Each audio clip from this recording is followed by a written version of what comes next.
Welcome back, everyone. Today, I want to talk about something my professor said that really gave me some pause and made me think about things. And he said that it takes 30,000 submissions, that is, being submitted 30,000 times to earn a black belt. And I thought that was a really neat perspective in contrast to or maybe in addition to the 10,000 hours to mastery figure that gets thrown around a lot.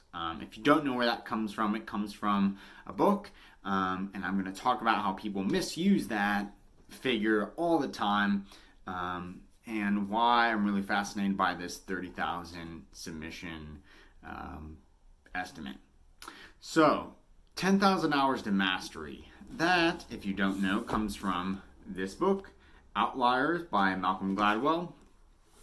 And the first thing that I think people get wrong about that figure is it's not 10,000 hours of general practice. It's 10,000 hours of deep practice. So that is deep, focused, intentional, specific practice. In other words, it's not 10,000 hours of just milling around and being at the gym. It's 10,000 hours of focused, specific training. The other thing that people miss because they just hear that 10,000 hour soundbite Twitter headline and they haven't read the less than 300 pages actually, book, and they don't understand that that's 10,000 hours in the context of the right socioeconomic time and place of your national and local economies. It's 10,000 hours in the context of cultural and family and otherwise emotional support to practice those things. So to use some examples from the book, there's a reason why stock markets or stock brokers took off in the early part of the 20th century. There's a reason why the Beatles boomed when they did, and not in the 70s. There's a reason why Bill Gates and Steve Jobs were able to exploit those 10,000 hours of practice in the cultures and communities they were raised in at the time and place that they were raised in, and not 20 years later, right? So that stuff matters. It's not 10,000 hours. It's not just 10,000 hours of doing the stuff. It's not 10,000 hours in isolation. It's 10,000 hours of deep, specific practice in the context of lots of other things. If you're curious about what those other things or more details about those other things, I also recommend this book, The Talent Code by dancoyle. Is very similar. The two really complement each other very well. They go hand in hand. The Talent Code specifically explores talent beds throughout the world and kind of elaborates on the same thing. Why and when and how does it happen that these little pockets throughout the world produce phenomenal tennis players or soccer players, or musicians is another one that he talks about. So the last thing I want to harp on about the 10,000 hours is that people don't understand what he means by mastery in that book. We think of, a black belt is a master. Of course they are. I'm not debating that. But there are levels to this stuff. Everybody knows that not every belt color is created equal, or not every body within a specific belt color has the same skill set. So there are levels to this stuff. And what Gladwell talks about as a master is a once-in-a-generation type of athlete or performer. The Beatles, Tiger Woods, Michael Jordan, Tom Brady, okay?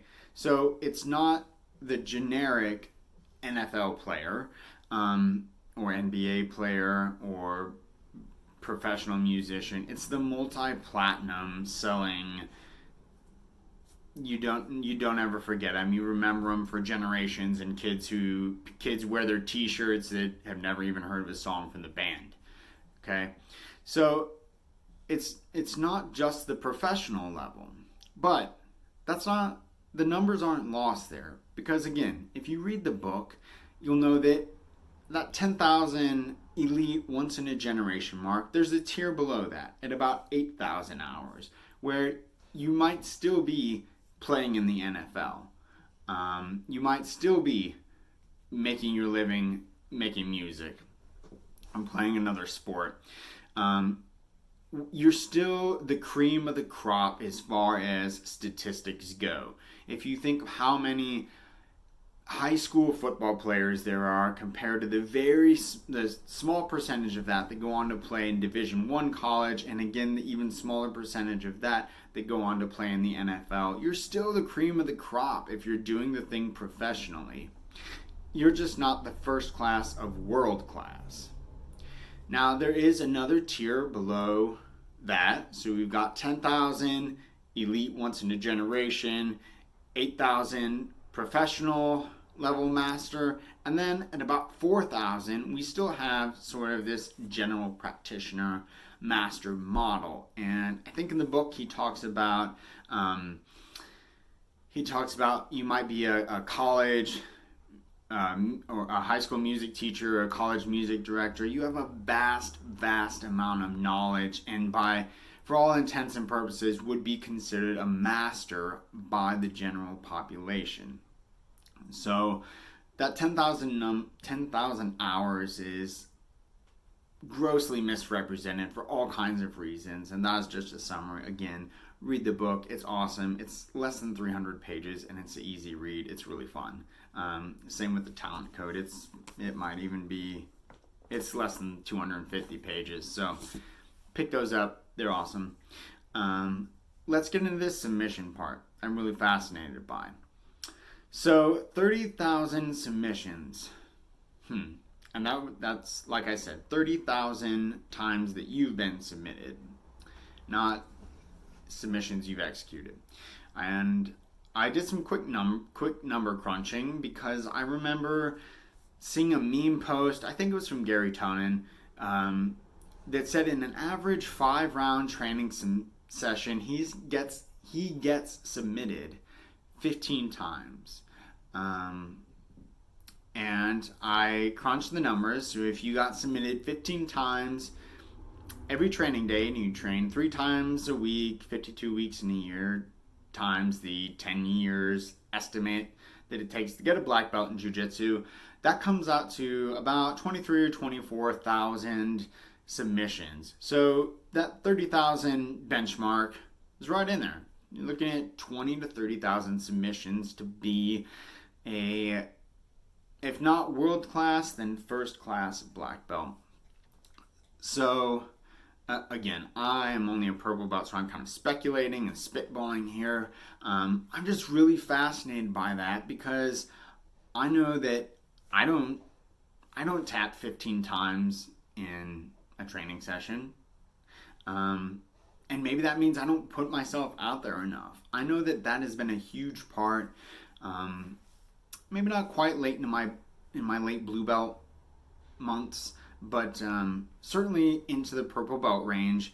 I realized pretty quick, if I wanted to get better, I had to try new things. I had to take risks. I had to risk being submitted and change my focus from winning training rounds to learning during training rounds, which is something I've talked about before. And this 30,000 submission mark really puts that into perspective. Now, that's not saying that you go and act foolishly or reinforce bad habits or try to lose, but you do try new things and you take risks and you try to learn from and analyze those. So this is definitely something I'm going to pay closer attention to in the future. I don't think I'll literally be counting up to 30,000 submissions, but I don't know. I will give some feedback in the future and follow up on this. So think about that. 10,000 hours or 30,000 submissions. Let me know what you think. Thanks for watching, guys.